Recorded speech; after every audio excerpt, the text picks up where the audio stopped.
Hi, I'm Prof L, and welcome to Chemistry Matters. And today we are going to be looking at a stoichiometry problem or two, and this is going to involve a reaction that we looked at in a previous video, and this is the reaction of nitrogen and hydrogen to give ammonia, like so.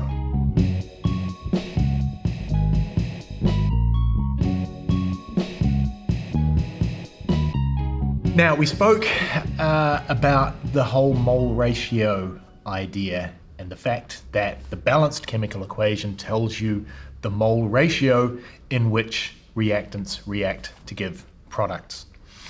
And we talked about solely the number of moles of nitrogen, the number of moles of hydrogen, and the number of moles of ammonia.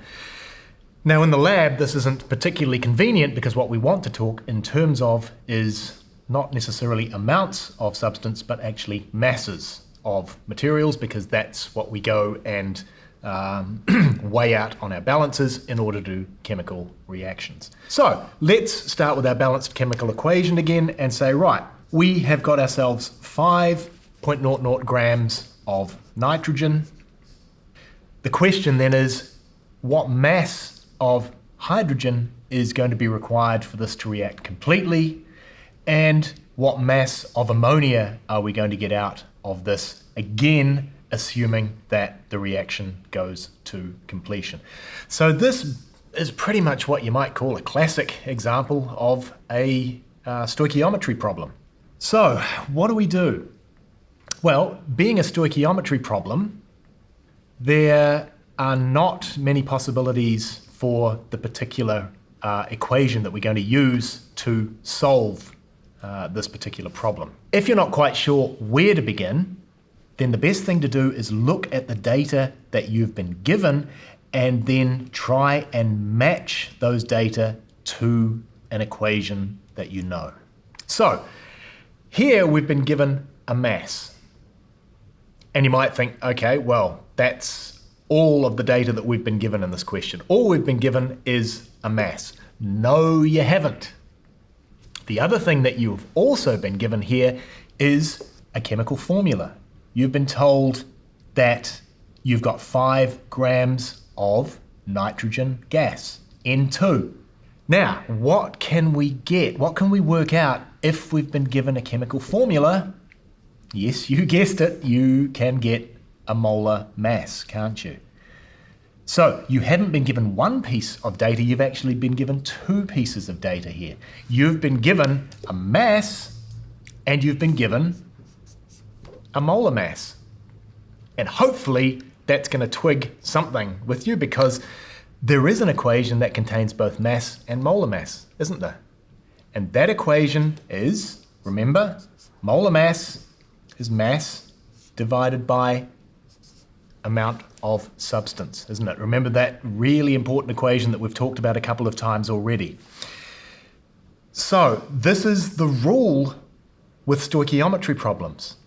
If ever you are given a mass of something, you can always calculate the amount of that thing, because you can always get its molar mass simply by going to the periodic table. Okay, so that's something to remember. That's really, really important when it comes to stoichiometry problems. If you're given a mass, you can calculate an amount. And generally, once you've calculated an amount, everything becomes clear as to where to go. Back to our question here, we've got 5 grams of nitrogen. Where do we begin? Well, the obvious place to begin, hopefully it's now obvious, is we've given a mass, we've got a formula, so we can calculate now an amount of nitrogen. So, number of moles of nitrogen is going to be mass divided by molar mass of nitrogen. And that's going to give us our number of moles. So therefore, we're going to go with 5 grams of nitrogen, and the molar mass of nitrogen, you go to your periodic table, you'll find that the molar mass of nitrogen is given as 14.01 grams per mole. Now, really important point here, nitrogen atoms have a molar mass of 14.01 grams per mole.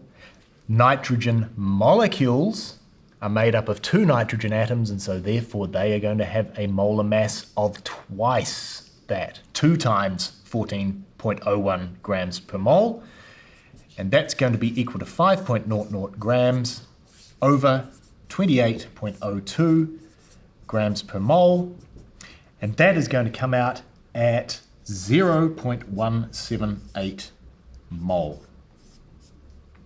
Again, we make sure that we have rearranged our equation correctly. We look at our units. Our units here on the top line, we've got grams.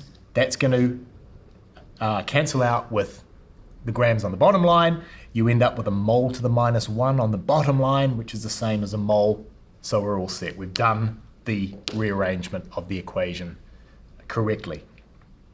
Okay, so as I said before, even if you didn't know where to begin, you can always figure out a number of moles if you're given a mass. So that, please remember that, because that's going to be really important in many stoichiometry problems, I'm sure. So we now know the mass of nitrogen that we started with. We've calculated now the number of moles of nitrogen that we have started with. The question said, right, what mass of hydrogen do we need to react with that, and what mass of ammonia are we going to get out of this at the end? So let's maybe just write this down. We say, right, we've got 0.178 mole of nitrogen there, and let's now do our calculation.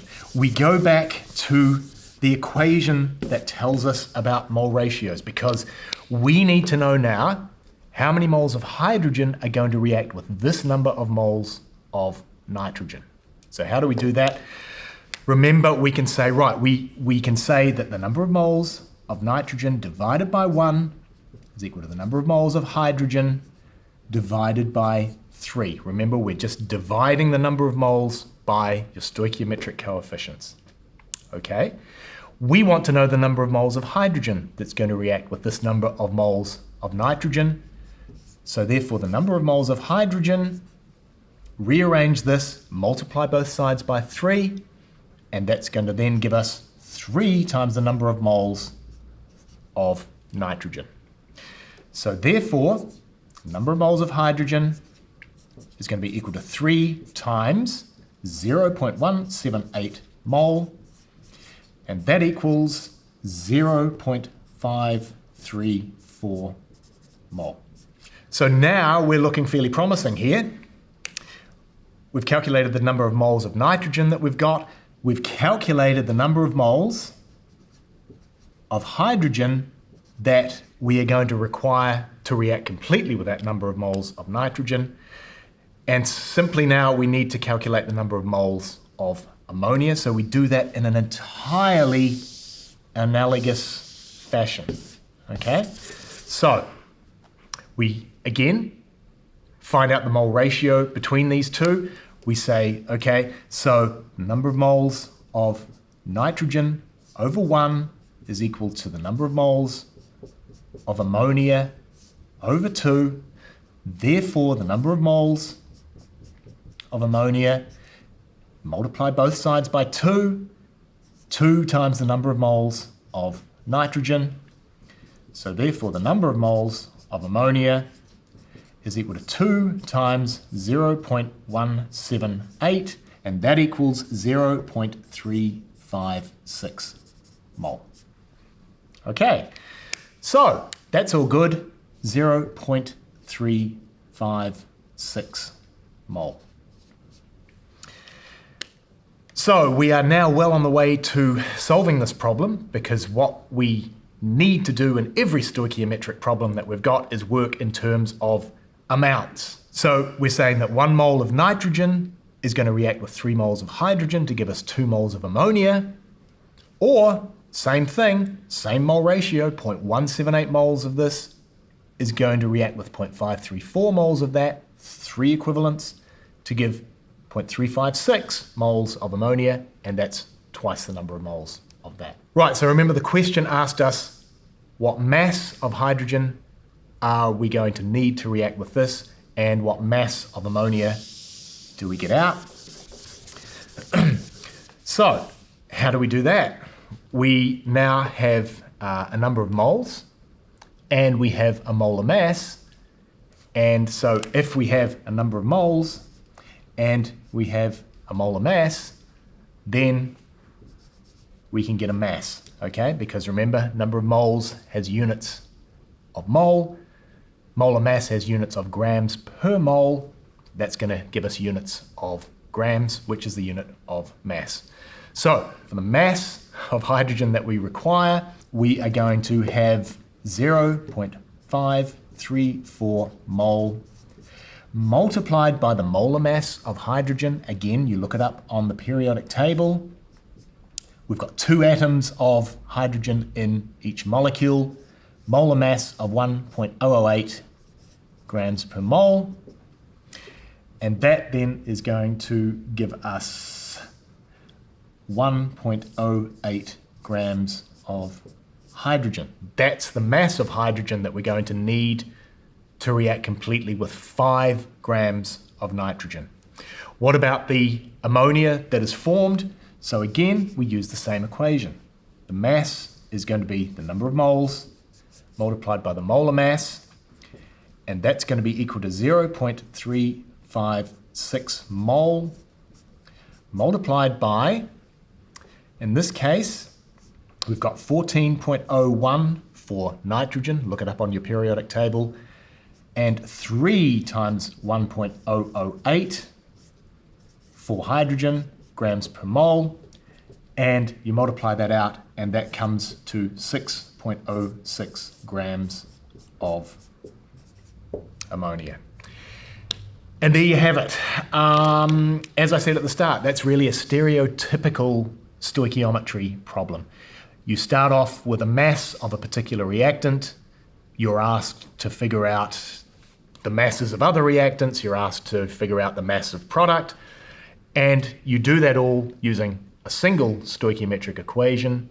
You use your mole ratios from your balanced chemical equation in combination with that single stoichiometric equation, and everything hopefully just falls out at the end. So, hopefully you have learned a little something about stoichiometry today, and we'll see you next time.